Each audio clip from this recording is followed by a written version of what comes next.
도널드 트럼프 행정부의 상호관세 부과로 글로벌 금융시장이 패닉으로 내몰렸습니다. 도널드 트럼프 대통령은 중국이 보복관세를 철회하지 않을 경우 50%포인트 관세율을 추가하겠다고 으름장을 던졌습니다. 미 전역 1,300여 곳에서 손떼라고 외치는 반트럼프 시위가 펼쳐졌습니다. 고기용 식칼로 자신의 딸과 조카 3명을 공격한 40대 중국계 남성이 경찰의 총을 맞아 중태에 빠졌습니다. 모두가 누릴 수 있는 권리, 바로 아름다움입니다. 키스는 누구나 더 쉽고 당당하게 자신의 아름다움을 즐길 수 있는 세상을 꿈꿉니다. 키스는 우리 모두의 미래가 더 아름답게 빛날 수 있도록 최선을 다할 것입니다. 당신의 아름다움의 모든 순간, 키스가 함께합니다. 뉴뱅크와 함께 꿈의 집을 마련하세요. 빠른 승인, 맞춤형 서비스, 전문가 상담, 지역 전문성, 경쟁력 있는 이자율. 뉴뱅크가 주택 소유를 쉽고 간편하게 모든 단계에서 도움을 드립니다. 지금 바로 가까운 뉴뱅크 지점을 방문해서 홈모기지 대출 상품에 대해 문의하세요. 뉴뱅크 제공입니다.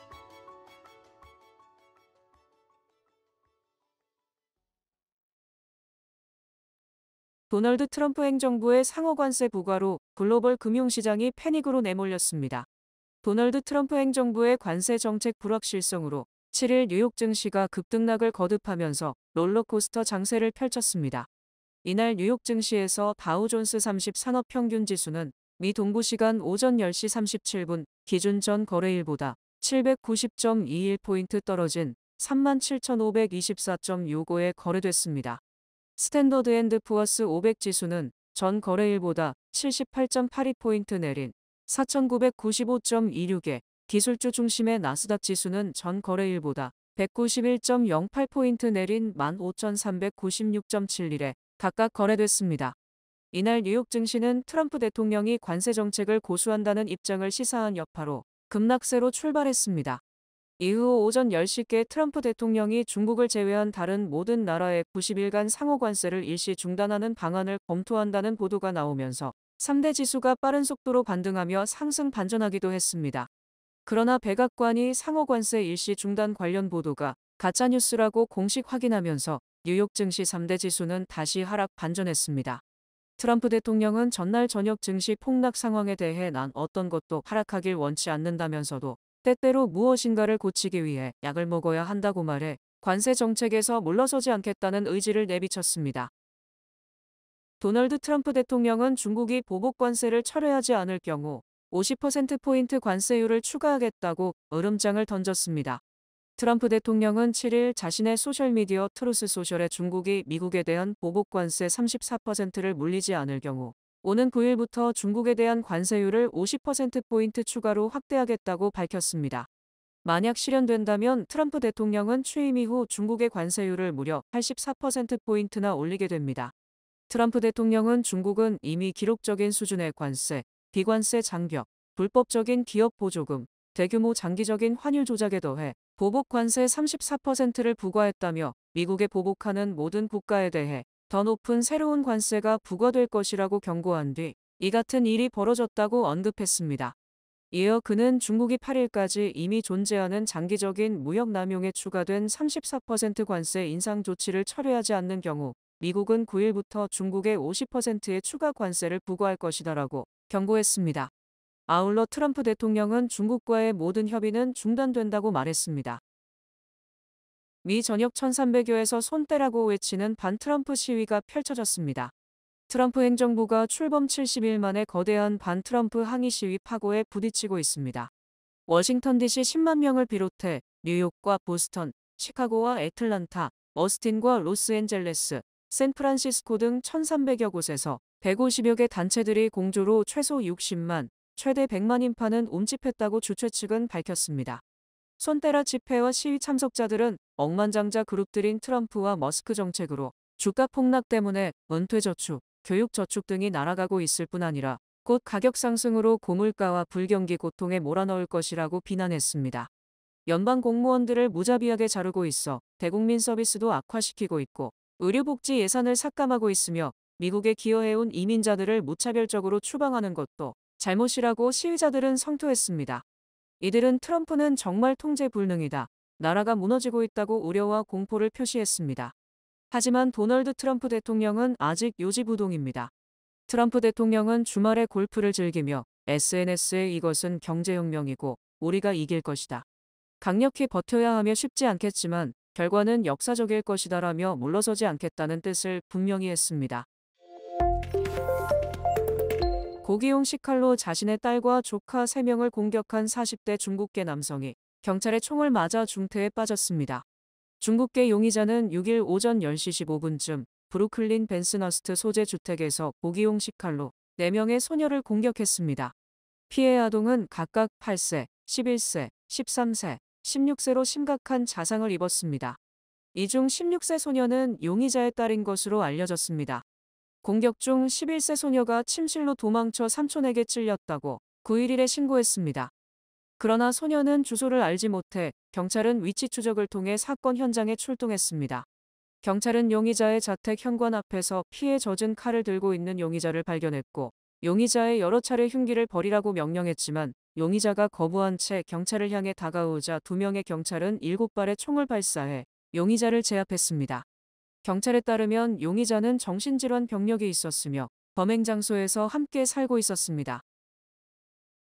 윤석열 대통령이 파면됨에 따라 제21대 대통령 재회선거가 5월 20일께 시작될 전망이며 중앙선관위가 4일부터 국외부재자 및 재회선거인 신고 접수에 돌입했습니다.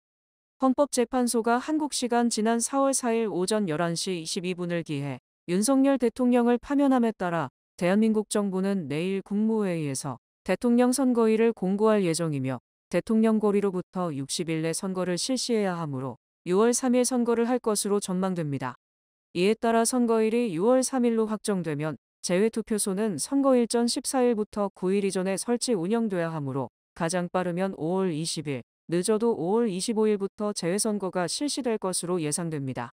재외선거는 일시적으로 해외에 체류하는 국외부재자 및 영주권 등을 받아 해외에 상시 거주하는 재외선거인으로 나누어지며 중앙선관위는 이미 지난 4일부터 신고 접수에 나섰습니다.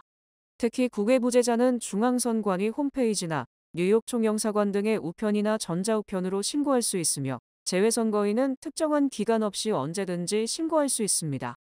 한편 국민의힘, 더불어민주당 등은 재외선거와 관련 해외 조직을 점검하는 한편 선거 참여 등을 독려한다는 명분으로 각자 조직을 출범시키고 선거운동에 나설 방침입니다.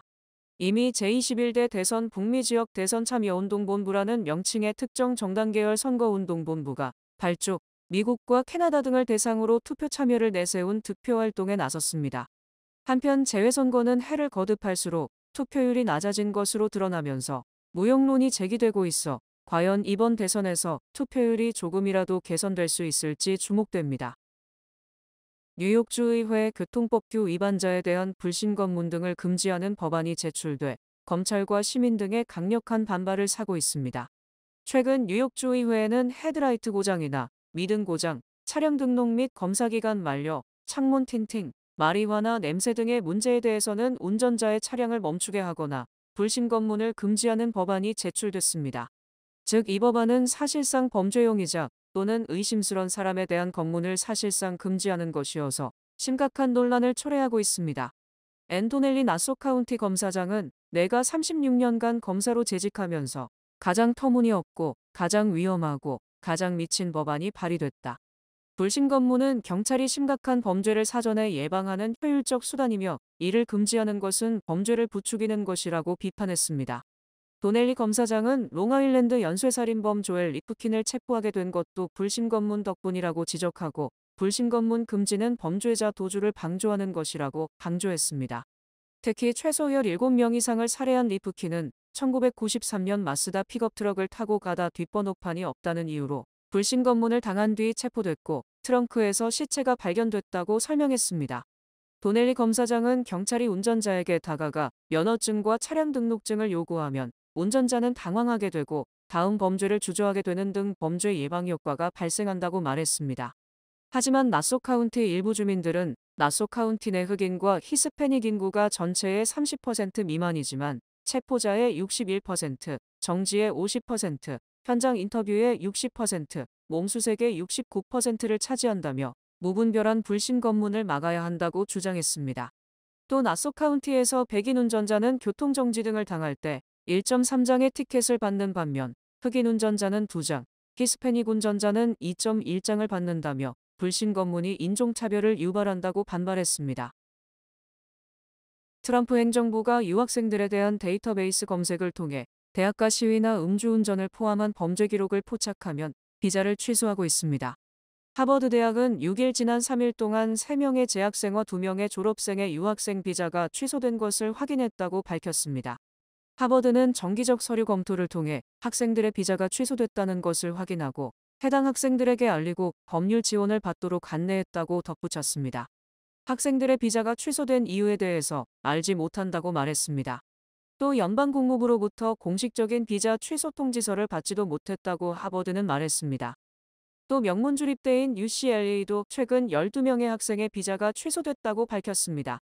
비자가 취소된 12명 가운데는 재학생 6명, 그리고 졸업 후 실무연수 OPT 프로그램에 참여 중인 졸업생 6명이 포함됐습니다. 줄리우 프랭크 UCLA 총장은 종료 통지에는 모두 비자 프로그램 규정 위반으로 인한 조치라고 명시되어 있다고 설명했습니다. 트럼프 대통령이 비관세 장벽을 이유로 약 60개국의 고율의 상호관세를 부과하자 50여 개국이 자신들은 미국 상품에 대한 비관세 장벽이 없음을 설명하기 위해 미국 정부와의 접촉에 나섰습니다.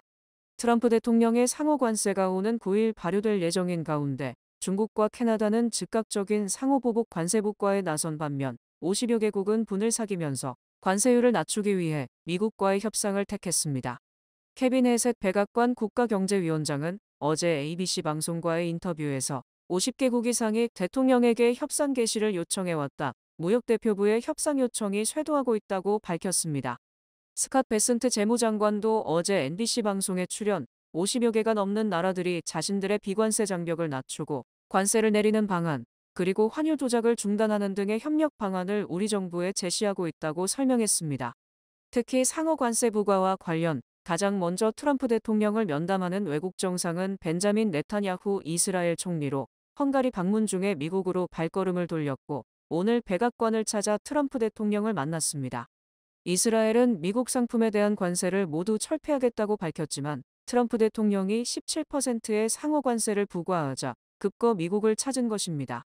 또 46%의 관세 폭탄을 맞은 베트남, 26%의 인도도 관세 폭탄 발효 전 이를 해결하기 위해 트럼프 대통령과의 전화통화를 통해 미국 상품 관세 전면 철폐 등을 약속하는 등 발빠르게 대응하고 있습니다. 한국 역시 산업통상자원부 통상교섭본부장이 내일 미국을 방문, 무역대표부 대표 등을 만나 비관세 장벽이 없음을 설명하고 미국과의 무역수지 개선을 위해 협조할 뜻을 밝힐 예정입니다. 트럼프 대통령의 관세 부과로 글로벌 무역 전쟁이 촉발되고 불확실성이 커지면서 미국 경기의 침체 우려가 고조되고 있습니다. 미국 투자은행 골드만삭스는 12개월 내 미국 경제가 침체에 빠질 확률을 종전 35%에서 45%로 상향 조정했습니다. 특히 골드만삭스는 지난달 초 12개월 내 경제 침체 확률을 20%에서 35%로 상향 조정했고 이번에 다시 한번 45%로 올리는 등 한 달 내 경기 침체 확률을 2배 이상 높이면서 침체 공포가 커지고 있습니다. 또 JP모건도 미국 경제 성장률 전망치를 기존 1.3%에서 마이너스 1.3%로 경제가 뒷걸음질 칠 것으로 전망했고 올해 미국을 비롯한 세계 경제의 침체 확률을 40%에서 60%로 높였습니다. 스위스의 글로벌 투자은행 UBS도 트럼프 대통령의 상호관세 부과로 미국 경제가 2분기 이상의 연속 역성장에 빠질 것이라고 예상했고 올해 미국 경제가 마이너스 0.1%, 즉 지난해보다 경제 실적이 나빠질 것이라고 내다봤습니다. 이처럼 경기 침체 우려가 커지면서 FRB가 미국 경제의 구원투수로 나서 연내 금리 인하폭이 당초보다 커질 것으로 분석됩니다. 제롬 파월 연준 의장은 아직 정책 전환을 말하기에는 이르다고 말했지만 경기 침체를 막기 위해 결국 금리를 내릴 것이란 관측이 힘을 얻고 있습니다. 시기적으로는 6월 금리가 지금보다 낮을 것이라는 전망은 100%에 달했고 3.75%로 하락할 것이라는 전망도 51.9%에 달했습니다. 트럼프 대통령의 비관세 장벽 국가에 대한 관세율 책정이 심각한 오류를 범했으며 이를 합당한 방식으로 계산하면 한국에 대한 관세율은 25%가 아닌 10%라는 지적이 제기됐습니다. 미국 기업연구소는 트럼프 대통령의 관세율 부과 공식은 말이 되지 않는다, 심각한 오류를 범했다며 미 무역대표부가 상호 관세 계산을 잘못했다는 보고서를 발표했습니다. 미국 기업연구소는 트럼프 행정부가 사용한 관세 계산 공식은 외국에서 미국에 부과하는 것으로 추정한 관세를 4배 정도 부풀리는 오류를 범했다며 구체적 공식을 제시하고 이를 반박했습니다. 미국 기업연구소는 합당한 방식으로 관세율을 계산하면 한국에 대한 관세는 25%가 아니라 10%이며 중국, 대만, 인도, 일본, 파키스탄 등의 관세 역시 30% 선이 아니라 10%라고 주장했습니다. 또 50% 관세가 부과된 레소토는 13.2%이며 49% 관세가 부과된 캄보디아는 13%, 46%가 부과된 베트남은 12.2% 등으로 관세율을 바로잡으면 어느 나라도 14%를 넘지 않는 것으로 나타났습니다. 특히 미국 경제연구소는 백악관 측에 관련 근거를 제시하고 해명을 요청했지만 아무런 답변이 없다고 밝히고 트럼프 행정부의 상호 관세 공식은 경제이론이나 무역법에 근거를 두지 않고 있다고 주장했습니다. 또 미국 관료들이 관세율 부과를 통해 미국 무역의 건전한 기초를 다지려 한다면 신중하게 계산했어야 하지만 제대로 된 부과 근거를 마련하지 못했다고 비판했습니다. 무역대표부의 관세 도출의 이론적 근거를 제시한 한 경제학자도 무역대표부가 내 연구 결과를 적절하게 반영했는지 확실하지 않다, 정확히 적용했다면 상호 관세는 현재보다 4배 정도 적게 나와야 한다며 오류를 지적했습니다. 뱅크 오브 오프가 드리는 경쟁력 있는 이자율의 12개월 정기 예금 상품, 가까운 뱅크 오브 오프 지점에서 만나보세요. 이 프로그램은 희망을 설계하는 전문가들의 은행, 뱅크 오브 오프 제공입니다. 주요 단신 전해드립니다. 지난달 7일 북미 3,800여 개 극장에서 개봉된 봉준호 감독의 할리우드 영화 미키 17은 극장 개봉 한 달 만에 적지 않은 손실을 앓은 채 상영을 종료했습니다. 디지털 송금 앱 젤이 119로 단독 앱 서비스를 중단했으나 사용자들은 각자의 은행 앱을 통해 젤을 사용할 수 있습니다. 트럼프 대통령이 헌법에서 금지한 삼선 도전 가능성을 반복적으로 시사하는 가운데 본디 법무장관이 그것은 힘든 일이라며 임기는 2028년에 끝난다고 밝혔습니다. 워싱턴 DC의 초당적 외교안보 분야 싱크탱크인 우드로 윌슨 센터에서 거의 모든 직원이 휴직 상태로 들어가는 등 잠정적인 폐쇄 상태에 들어갔습니다. 애플이 아이폰 출시 20주년에 맞춰 폴더블 버전 등 대대적인 개편을 준비 중이며 새 아이폰 프로 모델의 유리가 더 많이 채택된다고 발표했습니다. 영국의 고급 자동차 제조업체인 제규어 랜드로버가 트럼프 행정부의 관세에 대응하기 위해 4월 한 달간 미국의 출하를 중단한다고 밝혔습니다. 심장협회 저널에 발표된 연구 결과에 따르면 주말 이틀만 운동해도 심혈관 질환, 암 또는 기타 원인으로 사망할 위험이 줄어드는 등 일주일 내내 운동한 것과 동일한 건강 효과를 얻을 수 있습니다. 백신 회의론자로 논란이 됐던 로버트 케네디 주니어 보건복지부 장관이 미국에서 연속으로 홍역 사망자가 나오자 가장 효과적인 예방법은 MMR 백신 접종이라고 밝혔습니다. 날씨 전해드립니다. 화요일인 내일은 바람이 많이 불겠습니다. 낮 최고 기온은 46도, 최저 기온은 32도입니다. 해 뜨는 시간은 6시 28분, 해 지는 시간은 7시 28분입니다. 이상으로 주간 날씨와 세계 날씨 전해드립니다.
이상으로 4월 7일 월요일 TKC 뉴스데스크 여기서 마치겠습니다. 시청해주신 여러분 고맙습니다.